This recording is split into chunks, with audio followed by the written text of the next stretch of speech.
Welcome everyone to another Super Scientist video. Today we got the crispy, the wonderful, the amazing Cecilia Payne-Gaposchkin. That is her real name. She is an astronomer, a real scientist. She should be a household name, and I'm gonna make her a household name. So let's get started with it. So yeah, she was an astronomer. She was born all the way back in 1900, right on the century mark there. She was British, born somewhere in the country known as Great Britain. So how about that? She had a cool British accent. Thank you. She did go to her studies, mostly went to Cambridge and Harvard. So she was in Britain, and then she bounced over to America. There were more opportunities for female scientists at this time. And one of the big things about Cecilia's career, why she's so amazing, is she was a big pioneer for female astronomers and just female scientists in general. Not too many female scientists around the turn of the century. She really changed that. She was one of the big, I was going to say big boy, but really big girl astronomers, big, amazing female, big brain female astronomers out there. And so for that reason, she deserves a super scientist mention. So she did start her studies with botany. But then, in 1920-ish, I believe it was 1920, a Mr. Arthur, let me jot his name down for you guys. Arthur Eddington. Our boy, the legendary with the cool name, Mr. Arthur Eddington. He delivered a lecture at Cambridge. What was his amazing, legendary lecture? Well, after this 1920 lecture, she then bounces over to Harvard in the 1920s. And it's during this period she does lots of studying, lots of research, and I call these her stellar years, for all her star years. She spends lots of time doing research, studying up on all this great. So, diving into Cecilia Payne's amazing discovery in astronomy.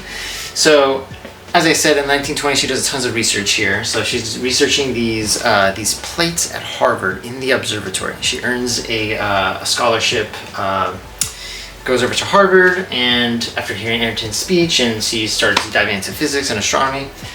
But she's doing lots of research with these plates. Well, what these plates have is really cool. At Harvard, there are a bunch of other female scientists. We'll dive into them later.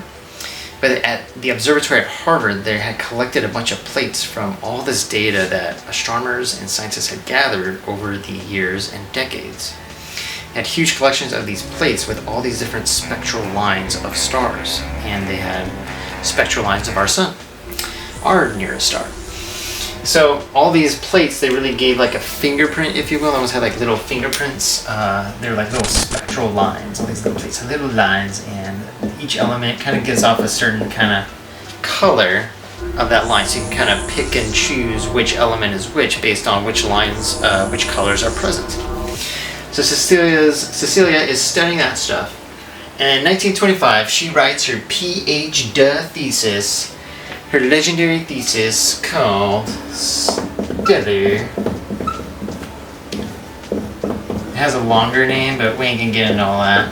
Called Stellar Atmospheres. And it has, like I said, it's a much longer name, but yeah, blah blah blah.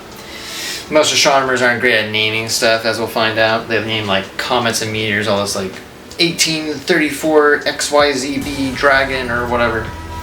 But anyway.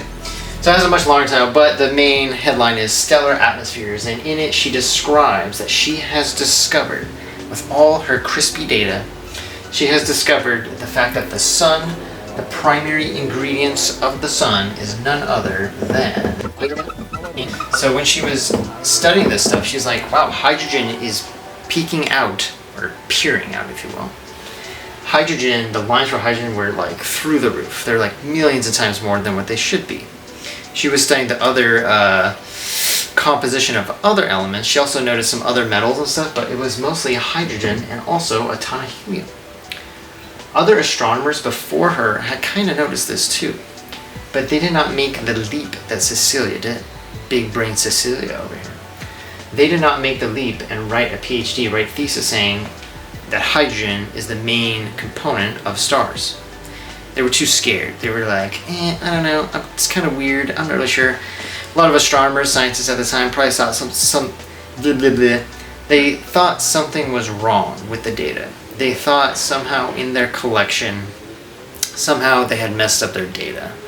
One way or another, something was off with it. Not with Cecilia. She combed the data, went over it meticulously, and she knew what she was talking about. Of course, it turns out that many years had to pass until this was confirmed by other scientists, other astronomers, probably because she was a woman. Like I said, she was a pioneer in the field, and many men did not give her the respect that she very rightly deserved.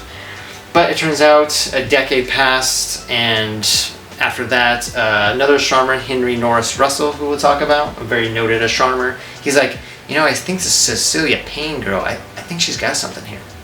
And from then on, it just lit up, and everyone confirmed, scientists confirmed Cecilia's hypothesis that, in fact, the stars are made of hydrogen and helium. How about that? Legendary discovery. And I just love the fact that Cecilia Payne here is the one that discovered this. I've always known since I was a kid that the stars are made of hydrogen and helium. Turns out this was only discovered in 1925, about 100 years ago. It's very recent in the history of humanity, which is just crazy to consider. And it just really allows me to appreciate an amazing discovery like this, that we just know this now, that we take this for granted, that, oh yeah, hydrogen and helium, it's a ball of gas, and that's what it is. But this was a very recent discovery. So a couple other points here. She also used something called the Saha equation. Saha is not a cool tropical drink or anything, but it's actually I believe it's an Indian scientist, physicist, mathematician specifically. But he had an equation that helps Cecilia's research with the stellar spectral lines. His equation, I forget the precise details of his equation, but this equation helped. She was very fascinated by Saha, and she read a research paper on his equation. She's like, oh, that's going to help me with my stars, and she put 2 and 2 together. So I want to throw that mention out there with that. This guy over here, Harlow Shapley, he is not a Bond villain, even though his name sounds like it. I mean, he sounds like a cool Bond villain, but actually he was actually the one that ran the observatory over at Harvard, and he had a good working relationship with Cecilia, and so he allowed her to do all her studies, and they had a good working relationship for many years at Harvard. So I want to throw his name out there too. So pretty cool dude, Harlow Shapley, not a Bond villain. Pretty amazing, epic. This is what Cecilia is primarily known for, discovering that the stars are made of hydrogen and helium. Pretty cool. In her later career, as I jot down here, she also studied, and she wasn't done yet. She still kept on studying the stars as she did throughout her career. She also studied a lot of variable stars, and she cataloged a ton of data, great data on I don't know if it's thousands or even millions of stars, but she just collected tons of data on variable stars, which are stars that their brightness and luminosity changes. And she was very fascinated with these stars as well, and what it can mean for stellar evolution. So some of her studies on variable stars lay the groundwork for our current model and current understanding of how stars evolve throughout their life cycle, which is pretty sweet, pretty crispy there. So pretty cool. Then of course, pioneer that she was, she becomes the first female, very important, first female professor of astronomy at Harvard. I believe this was in the 1950s. Don't quote me on that, but I think it was the 1950s that she actually becomes a professor. Might have been the late 1940s. But she gets full-on professorship at Harvard. At this point, she has a family. She's married. So she brings her kids to the office all the time, and she becomes a legendary astronomy professor. Pretty epic, pretty cool to round out her career here. And while she's doing that, she's also helping other graduate students. And she's studying her variable star, which is pretty cool.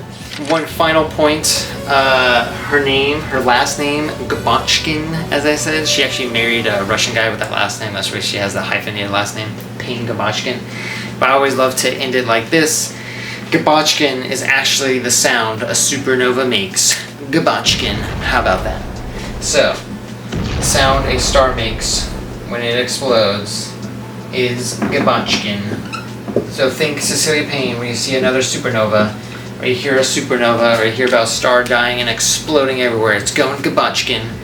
And that is our story about Cecilia Payne-Gaposchkin, legendary astronomer, will be a household name very shortly. Hope you enjoyed the lecture, and I will see you guys all next time for more stars and more science.